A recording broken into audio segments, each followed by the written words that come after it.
Why is our conversation around immigration framed as a refugee crisis or migration crisis when it's not about people, but a crisis of policies that dictate that some people have more freedom of movement than others?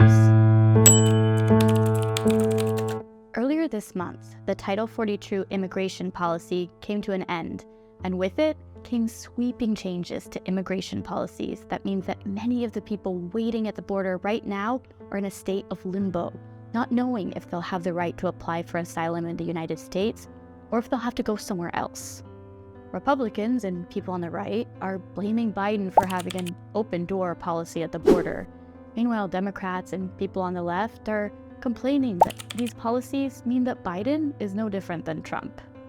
But instead of playing politics, I want to ask a different question. Why is it that citizens from countries like Honduras, Venezuela, and Haiti are waiting in these deplorable conditions at the border, while someone from the US is able to travel relatively freely throughout the world? Why is it that plenty of US citizens go on vacation in places like Cabo San Lucas and Tulum, while Mexican citizens struggle to be able to legally reunite with family members in the United States? Digital nomads from the US or Europe or other Western countries love sharing vlogs of their time in places like Colombia and Costa Rica. And yet South and Central American migrants are treated vastly different if they so much as dare to try to come to the United States. Consider this for a minute.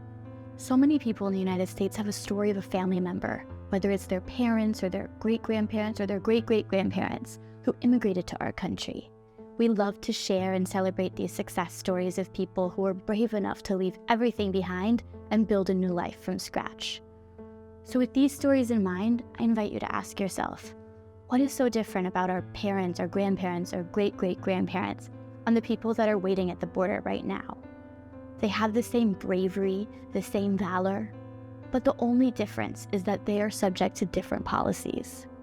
If you follow the history, it's the changes in immigration policy over time, first with moments like the 1924 immigration quotas and the establishment of Border Patrol that same year, and more recently the overhaul of immigration enforcement that happened after the September 11th attacks, and even things like the Muslim ban and Title 42 that are in much more recent history.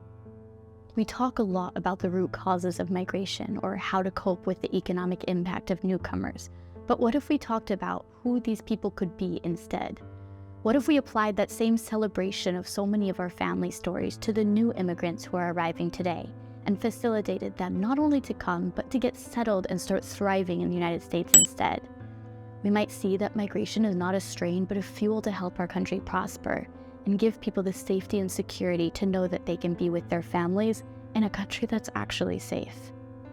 This is the way that the crisis at the border will no longer be a crisis at all. If you like this video and want to learn more, there's more on the way, so please like and subscribe and make sure you're the first to know when a new one goes up.